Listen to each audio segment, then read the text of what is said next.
Na sziasztok, újra itt! Ma kibeszéljük egy kicsit a Squid Game-nek a harmadik évadát. Én amikor hallottam erről az egész sorozatról, bevallom őszintén, hogy annyira nem érdekelt, nem is próbálkoztam azzal, hogy megismerjem magát a sorozatot, viszont tavaly nyáron úgy döntöttem, hogy akkor megnézem az első évadot, és berántott. Tehát le is daráltam elég gyorsan az első évadot, tetszett, és vártam is, hogy jöjjön a folytatás. Kíváncsi voltam egyébként, hogy ezt még hova tudják csavarni. Nyilvánvalóan ugye tudták. A második évad az egész jól indult, meg úgy felkeltett az érdeklődésemet. A harmadik évadot vártam, mert nem tudtam, hogy mit fognak ebből igazából kihozni. Ugye a második évad azzal ért véget, hogy Gi-hunt elhurcolják, nyilvánvaló volt, hogy őt nem fogják megölni.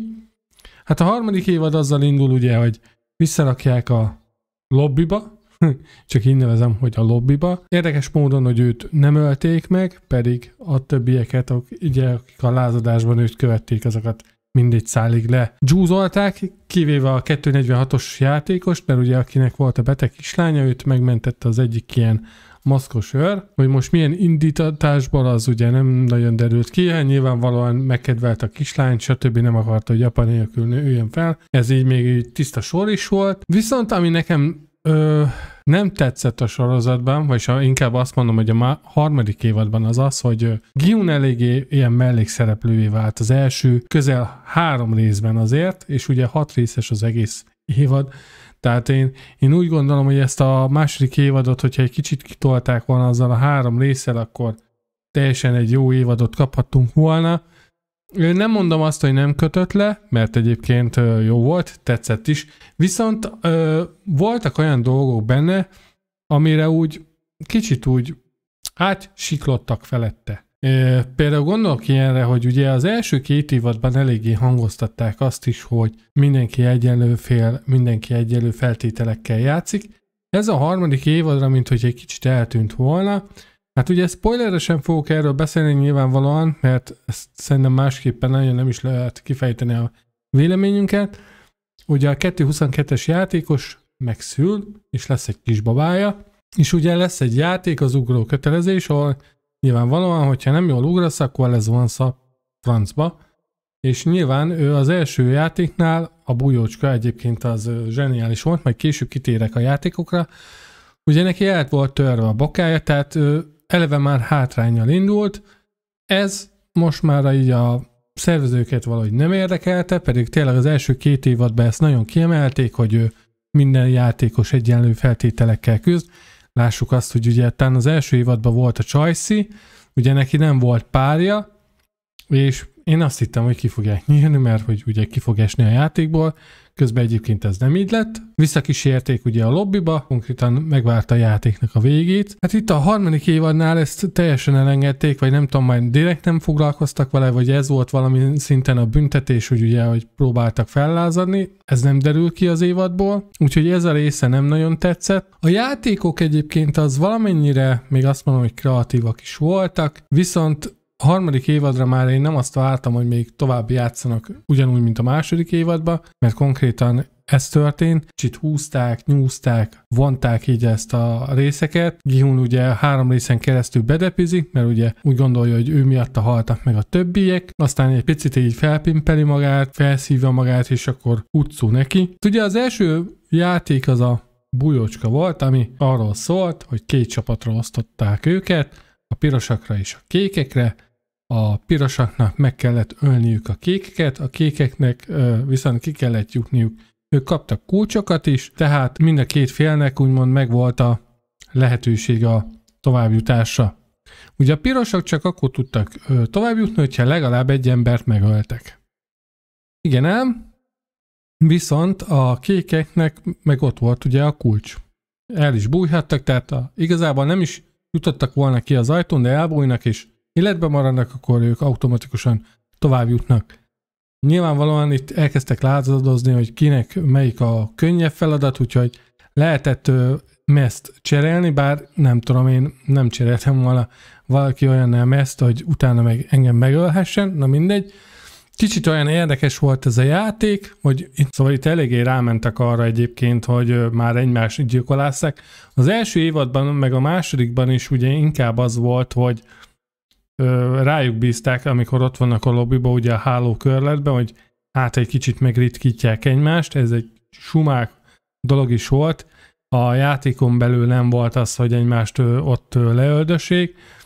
Ez a része nekem egy kicsit azért jobban tetszett. Nem azt mondom, hogy az egész játék ilyen nagyon jó kitaláció, tehát nyilvánvalóan megvannak benne a buktatók, de volt benne mégis valami tisztesség, hogy ott a szervezők azt mondták, hogy mindenki ugyanúgy játszon, stb. Tehát, hogyha erőszakosan léptek fel egymással szemben, akkor ők közbeléptek, nem hagyták, hogy megöljék egymást. Nyilvánvalóan ugye, amikor a hálókörletben voltak, akkor direkt lekapcsolták a villanyt. Ez egy másik sztori, na mindegy. Szóval visszatérve a játékokra, ugye ez a bujócskázós persze izgalmas volt, mert kíváncsi voltam arra, hogy ki fog meghalni, mert nyilvánvaló volt, hogy a mellékszereplők vagy főbb szereplők közül itt aztán hullani fognak, mint a legyek, hiszen lassan vége a játéknak. Voltak karakterek, akiket azért úgymond megkedveltem. Nekem például kellemes meglepetés volt a Transzi karakter.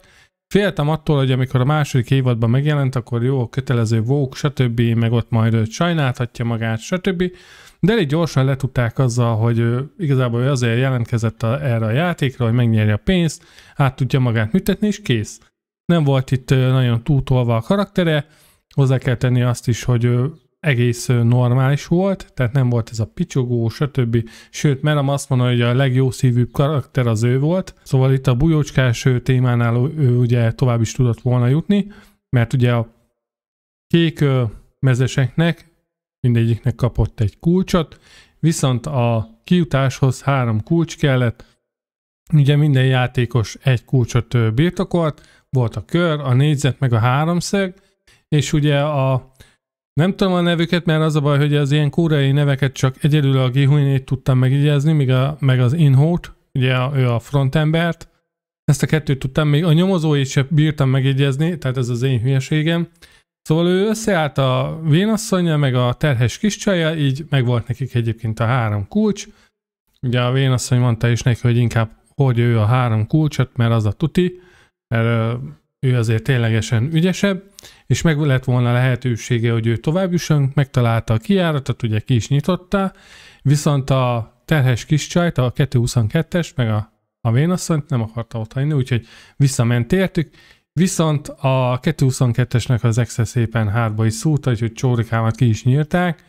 Én sajnáltam egyébként, az ő halála így meglepett, hogy nem már, pedig tudtam, hogy valaki úgy is meg fog halni, de én úgy voltam vele, hogy Gihun lesz nyilvánvalóan megint a nyertes, de hát ugye majd erre visszatérünk később. Közben ugye a kis csaj az lebabázott, aztán ugye a vénasszony is megölte úgymond a saját fiát közvetve, mert ugye az nem ölt meg senkit se. Hát ő nem sokra rá, ugye a vénasszony az fel is akasztotta magát, ugye Gihun egy kicsit felé lett, vagy hogy mondjam, tehát visszatért, és akkor úgy volt vele, hogy akkor feladata az lesz, hogy megvédje a kisbabát. Nekem már onnantól fogva egy kicsit olyan lagymatag lett a sorozat, nyilvánvalóan kíváncsi voltam nagyon, hogy ebből már ténylegesen mit fognak kihozni. Számítottam arra, hogy a kisbaba az ilyen központi szereplő lesz, tehát ő valamilyen úton módon meg kell, hogy nyerje a játékot, vagy legalábbis ki kell, hogy jusson. És ugye volt egy csavar a sztoriba, ugye a 222-es, mivel az ugróköteles pályánál nem tudott tovább menni, hát inkább levetette magát a mélybe, tehát igazából tényleg ott, tehát neki ott már csak a halál volt a kiút. Viszont a 222-esnek a kisbabáját betették a helyére, így ő is játékos lett. Nem tudom, nekem ez az egész szervezettel úgymond ilyen, nem tudom, szembe ment az egésszel, tehát hogy az első 2 évadban szépen ezt felépítették, hogy még ha ilyen gyilkos eszközökkel is, de azért valamilyen szinten azért próbálták úgymond a becsületességet megtartani. Itt ezt a 3. évadban szerintem totálisan felrúgták. Ugye az első 2 évadban nagyon hangoztatják azt is, hogy senki se fogolj, igazából bárki hazamehet, nyilvánvalóan szavazásokkal tudták eldönteni, hogy ki maradjon, ki nem, vagy hát, hogy pontosabban, hogy maradjanak-e, vagy nem. Ezt megtartották itt is, de attól függetlenül már elég ilyen aljas húzásokat csináltak, ami nekem már nem tetszett, tehát itt már inkább olyan érzés volt, hogy ténylegesen mindenki fogoly. Nyilvánvalóan itt is voltak a rohadékok, akik a pénzre mentek rá. Nem tudom, nekem ez a harmadik évad egy picit olyan csalódás. Nem mondom azt, hogy nagyon rossz volt, mert egyébként lekötött, tehát konkrétan 2 nap alatt ledaráltam az egész évadot, tehát mind a 6 részt azt megnéztem, de olyan felemás érzéseim voltak, tehát ténylegesen azt éreztem, hogy folyamatosan húzzák, halasztják a dolgokat, meg így, hogy ezt az évadot lényegében a második évaddal együtt leforgatták, és ezt igazából csak ketté bontották, így nem éreztem azt, hogy ez egy teljes évad lenne. Tényleg azt kellett volna csak, hogy a második évadot egy kicsit megtolják, mint ami 2-3 résszel, tökéletes lett volna. Itt már úgy éreztem, hogy feleslegesen húzták az időt. Aztán hát ugye a legutolsó játék, ugye a kalmárfogó, a Squid Game lett. Még azt mondom, hogy valamennyire kreatív is volt az a feladat. Ugye előtte mondták nekik, hogy 3 embernek minimum ki kell esnie. Tehát körönként 1. És ugye 3 kör volt összesen, és ők dönthették el, hogy ki essen ki. Hát ugye nyilvánvalóan egyből 6-an össze is fogtak, hogy majd Gihunt, a kis drogos, meg a kisbabát majd kiejtik. Ők szépen a nemre szavaznak, hazamennek, és akkor elosztják a nyereményt. Ez lett volna ugye a terv. Ugye közben a frontember viszont behívta Gihunt, hogy beszélgessen vele, fel is fette magát. Hát egyértelműen Gihun azért felkúrta magát, pikpak, nem is csodálom amúgy, de a frontember ezzel szemben ugye felajánlott neki egy lehetőséget, hogy élve kijusson, ugye átadott neki egy tört, azt mondta neki, hogy az leple alatt még a többiek be vannak baszva, mint a gerej, nyírja ki őket, bár nekem utólag az jutott eszembe, hogy egyébként nem is lett volna jó ötlet, hogyha Gihun megöli őket, ugye mondom is, hogy miért. Hát nyilvánvalóan Gihun nem ölte meg őket, emlékezett arra, hogy ő mégse egy gyilkos, ő csak tényleg a túlélésért öl, kivéve ugye a 3.38-as játékos, ő rá nagyon be volt ugye rágva, végig a bujócska alatt is őt kergette, senki más nem akart megölni, csak őt, valamilyen szinten érthető, és tehát nem fogadta el az ajánlatot, de azért a kést elvitte, szóval azért valamilyen szinten nem volt hülye, és ugye elindult a játék, hát ott, na ez a része nagyon nem tetszett az egész, tehát konkrétan ezt a játékot nagyon elhúzták 2 részig, mert azt hiszem a 4. résznek a végén indul el az egész, és az 5., 6. részben végig van, vagy hát pontosabban a 6-nak a 4. feléig, vagy kb. A feléig. Tehát én úgy éreztem, hogy itt már tényleg nagyon húzták, mint a rétes tésztát, ez nagyon nem tetszett, ugye kb. Percek mentek el azzal, hogy ugye a játék akkor indult el, hogyha a padlón megnyomtak egy gombot, akkor volt 15 percük, hogy valakit kiejtsenek. Egy embernek ki kellett esnie, és hogy ott tanakodnak, stb. Gihun ugye fogta a babát, tehát lényegében az egész rész arról szólt, hogy beszélgettek, hogy most na kiessen ki, de az egyik nem akarta megtenni, a másik igen, de igazából lejött az, hogy az emberek a pénzért bármire képesek, tehát ők folyamatosan a kisbabát akarták elsőként ledobni, de ugye ha a Gihunt és a kisbabát is lelökik, akkor az 2 ember mínusz, tehát a következő körökben plusz egy embernek ki kell esni, hát nyilván ők 6-an életbe akartak maradni, úgyhogy azt a 3 karaktert akarták csak kilökni. Hát a részek igazából főleg ezzel mentek el, hogy ott tanakodtak, hogy kit lökjenek le, ugye aztán nagy nehezen nem is tudom, hanyas játékos, ugye a drogost azt lelöki, úgyhogy 1 ember mínusz, így haladhattak tovább.